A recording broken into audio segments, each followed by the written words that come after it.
Welcome bachcho, today we are solving the third question of exercise 8C.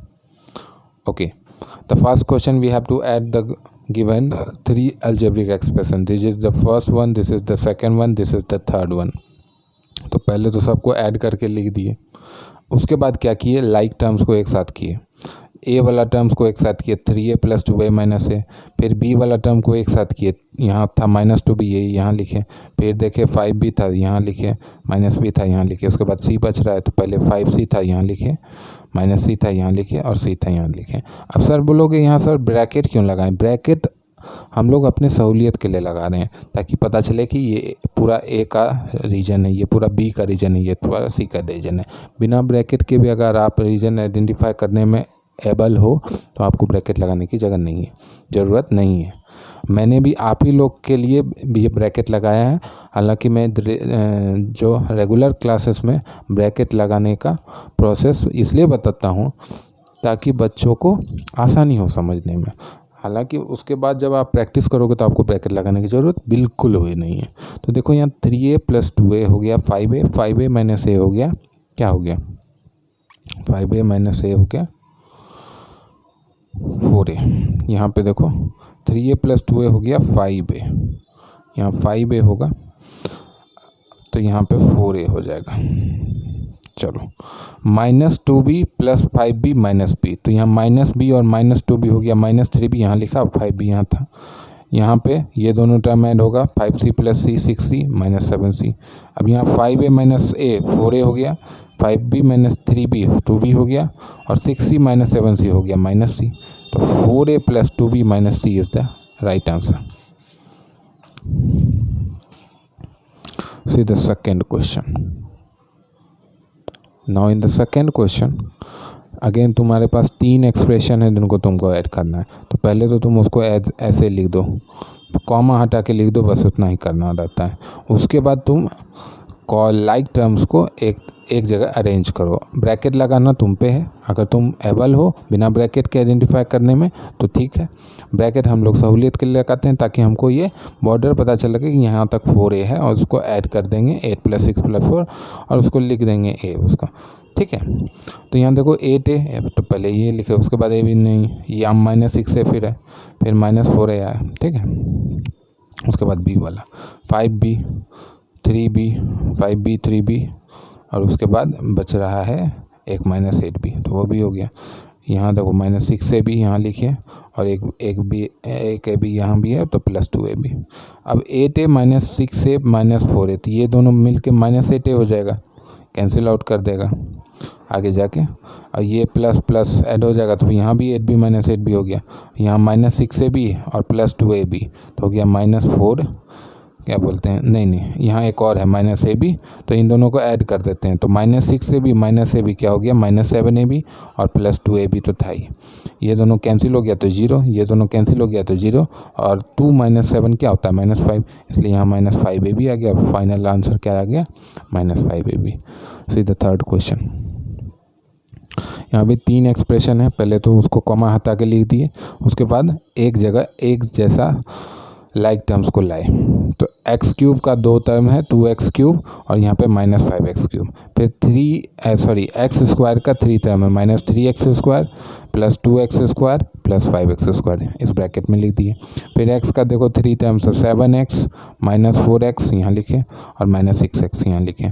उसके बाद कुछ जो कांस्टेंट टर्म है देखो -8 1 -8 1 और ये 3, ठीक है। अब 2x³ - 5x³ क्या हो जाएगा -3x³, क्यों, क्योंकि 2 - 5 -3 होता है। वैसे यहाँ पे देखो 5 + 2 7 7 - 3 4x²। वैसे ही -4 - 6 हो गया 10x, -10x + 7x कितना हो गया -3x। वैसे यहाँ देखो 3 + 1 4 -8 तो -4, तो फाइनली क्या आ गया -3x³ + 4x² - 3x - 4। चलो आगे देखते हैं।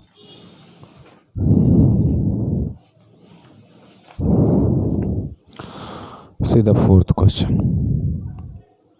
यहाँ भी 3 एक्सप्रेशन दिया हुआ है, तो पहले उसको कॉमा लगा हटा के लिख दिए, उसके बाद लाइक टर्म्स को एक जगह किए। तो एक्स स्क्वायर का ये 3 टर्म्स आया, 2x स्क्वायर यहाँ से मिला, फिर उसके बाद 3x स्क्वायर यहाँ से मिला और माइनस एक्स स्क्वायर यहाँ से। फिर एक्स वाई का टर्म देखो, पहला -8xy, उसके बाद 6xy, उसके बाद -xy, फिर वाई स्क्वायर का देखो 7y स्क्वायर, उसके बाद -y स्क्वायर यहाँ लिखिए, उसके बाद लास्टली 4y स्क्वायर। अब xy स्क्वायर का पहले -8xy स्क्वायर, 2xy स्क्वायर और उसके बाद xy स्क्वायर। अब देखो 2 + 3 5, 5 - 1 4x स्क्वायर। अब ये 1 स्टेप में करने का कोशिश करते हैं, ठीक है, थोड़ा सा मेंटल कैलकुलेशन करेंगे। अब -8xy तो -9xy, -9xy + 6xy कितना हो गया, -3xy। 7y square + 4y square कितना हो गया, 11y square, 11y square -y square हो गया 10y square. 2xy square + xy square हो गया 3xy स्क्वायर।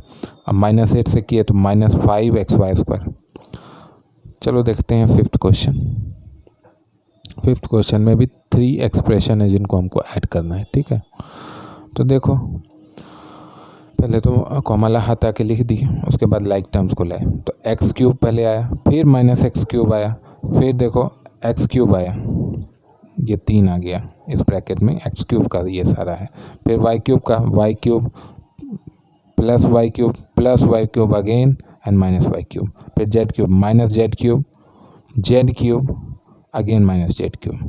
xyz का देखो 3xyz -6xyz -8xyz।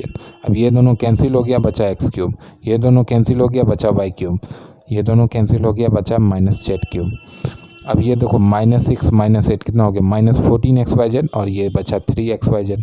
तो x³ + y³ -z³ और ये हो गया -11xyz, ठीक है। देखो सिक्स्थ क्वेश्चन, सीधा सिक्स्थ क्वेश्चन। 3 एक्सप्रेशन को हमको ऐड करना है, तो यहाँ पे 3 एक्सप्रेशन को पहले कॉमा हटा के लिख दिए। अब देखो लाइक टर्म्स को ऐड कर दिए, पहले कांस्टेंट को इस बार कर लिए, तो 2 - 6 3 2, 2 - 6 3 2, उसके बाद x का x -2x, उसके बाद 4x, फिर x स्क्वायर का, तो -x square 4x square x square -2x square. अब x³ का 6x³ -3x³ -x³। अब यहाँ देखो क्या होगा, लाइन मतलब पॉजिटिव वाले को ऐड कर दो, तो 2 + 3 5, 5 + 2 7 -6। यहाँ पे 4x + x 5x -2x। वैसे ही -2x square -x square -3x square, ठीक है, और x square + 4x square 5x square. यहाँ 6x³ -3x³ -x³ -4x³। 7 - 6 1, 5x - 2x 3x, 5x square -3x square 2x square, 6x³ -4x³ कितना हो गया 2x³। I hope you are liking all this series of video. If you do like, please like the video, subscribe the channel and share with your friends. Have a nice day.